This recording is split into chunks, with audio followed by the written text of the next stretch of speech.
안녕하세요. 보통 유튜버 찰스입니다. 오늘의 주제는 바로 개천용과 그의 가족에 대한 것입니다.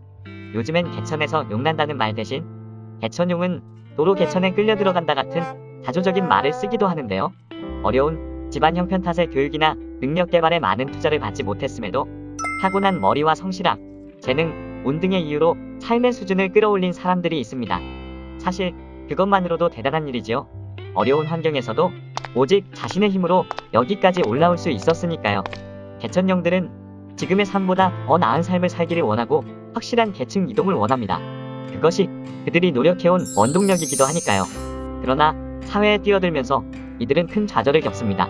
자신의 순수한 능력으로 올라갈 수 있는 것은 고금 노예가 끝이며 이제부터 진정한 불평등이 시작되기 때문입니다. 가장 큰 문제는 여전히 개천 속에 남아 허우적대고 있는 다른 가족들입니다. 어느 한 사람의 수입이 안정되고 나니 식구들은 크고 작은 일이 있을 때마다 손을 벌립니다. 한번 빌려주고 나니 그게 점점 당연한 일이 되고 나중에 선을 긋자니 치사하고 계산적인 사람이라는 비난을 듣습니다. 어느샌가 자연스럽게 집안의 기둥이자 현금 인출기가 되고 만 것이죠. 그러니 아무리 돈을 벌어도 밑 빠진 독처럼 빠져나가고 맙니다. 대부분의 흑수저 부모들은 자식이 자신들보다 잘 살기를 바라지만 방법도 방향성도 제시해주지 못합니다. 게다가 집안 내 경제관념이나 목표의식도 부재해서 호황된 일확천금을 노리거나 푼돈만 쥐고 사는 경우가 많습니다. 가족 중에 엑스맨이 끼어있으면 더 노답입니다. 각자가 한 사람 몸만 제 앞가림만 해줘도 좋을텐데 먼저 정신 차린 사람이 나머지 사람 목까지 독박을 써야 하거든요. 또한 어떤 가족들은 돈이 있고 없고를 떠나 크나큰 심리적인 문제를 안고 있습니다. 질적으로 저하된 교육 수준과 문화 수준, 패배주의로 인한 부정적이고 염세적인 시선, 낮은 성취감과 무기력함, 자기부정, 지속된 가난의 흔적과 습관 등이 그것입니다. 도움을 받았던 것을 고마워하긴커녕 오히려 치부를 들킨 것처럼 행동하거나 가스라이팅을 하는 가족들도 있습니다. 그러면서 밖에서는 개천용 덕을 본다며 세속적인 자랑거리로 삼곤 하지요.